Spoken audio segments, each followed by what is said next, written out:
All right, Craig here with Swanson Reserve Capital. I am the founder and managing member of our investment fund, and I wanted to show real quick how easy it is to subscribe using our investor portal. So this is something we white labeled with our administrator, so you're going to have access to this. This is how you'll start the process. And just real quick, I'm going to jump into the welcome. So the first thing you're going to see is, it's pretty cool. So if you're going to invest as an individual account or joint account, an IRA, which is what I'm doing personally right now, and then a entity or trust. And we have those listed. So as you select those, each of the following steps you see on this side of the screen are going to populate dynamically. Really simple. I did individual retirement plan. It's my trust name, phone number, address. I already had all this filled in. I want to receive by email. This is for K1s. Go paperless. Consent to e-delivery, yes.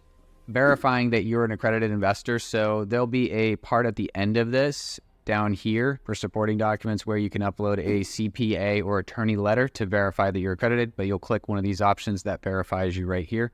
Because I am doing this in an IRA, which is a self-directed IRA, which is another custodian, it's going to be looked at as a custodian here. So I have to give it these selection points. So nominee custodian by checking here. Here's where you're add in your dollar amount, put in your identity information for tax purposes. I mean, I'm a US citizen, so I'm going to put that. But other on this one, it depends on your custodian, how they want you to fill it out. But you could hit other in IRA here as well if you're doing an IRA. Fill out general information. Tax information you'll fill in here. You're going to want to go ahead, and if it's an IRA, this is where you're filling your beneficiary details, which is basically myself. And then the bad active questionnaire. All these are going to be a no, generally. This is pretty standard. It's basically articulating if you've been subject to any SEC penalties or fines, things of that nature. And then you get to FINRA rule questionnaire. This is primarily if you're an exempt person through these questions here, through 1 through 11 here, you just click to that and it'll show you what these are. And then if you hover over Rule 5131 restricted persons is if you're the director of a public company or if you're executive director of a officer of a covered non-public company, immediate family member. This is more so, again, a FINRA rule. And for me, these are all no. W-9 form, you just fill this information in. And then you get to this last part, supporting documents. So W-9, you can actually, pretty cool, we have it already ready for you right here. So if you click into this, you can fill out your W-9. This is so we know how to send you your Schedule K1s, which is what you get at the end of the year. For taxes, you fill that out, upload it here. ID of, and this is again, because I selected IRA, but you can fill in your ID right here. It could be your passport and driver's license. Anything that has your address, so the proof of the address for the beneficiary. And then you can also get, again, for accreditation of your accredited investor accreditation, you can get a letter from your attorney and or your CPA to load here.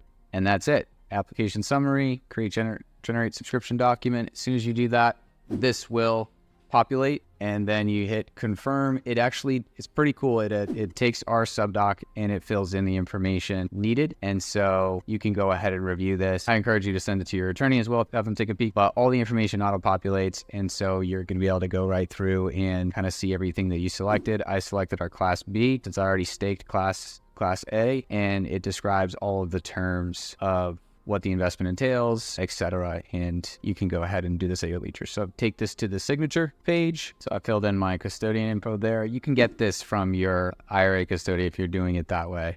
All right, so that was 5 minutes and we are done. I hit finalize agreement and then it brings you back to this homepage. So you'll still have things that you haven't done. So I didn't fill out one of the questionnaires, but filled in the application, did the e-sign review. Now it's going to go to our team for AML, so anti-money laundering. Know your customers, what KYC stands for, accreditation and enhanced due diligence. So we can't just accept anyone at their word or where their funds are coming for. We have very strict standards on, making sure we comply with all the rules and regulations for anti-money laundering and knowing your customer. So that is done with our fund admin. That process occurs, you get approved, and then we, meaning me as the general partner and managing member, countersigns the agreement and we fund and final approval, and then you're in. That's it. So I appreciate you watching and looking forward to see you subscribing in the fund soon. Check out our page and our marketing page to get more about the strategy, the material. Very compelling stuff. We're really excited to bring this to market. Thank you.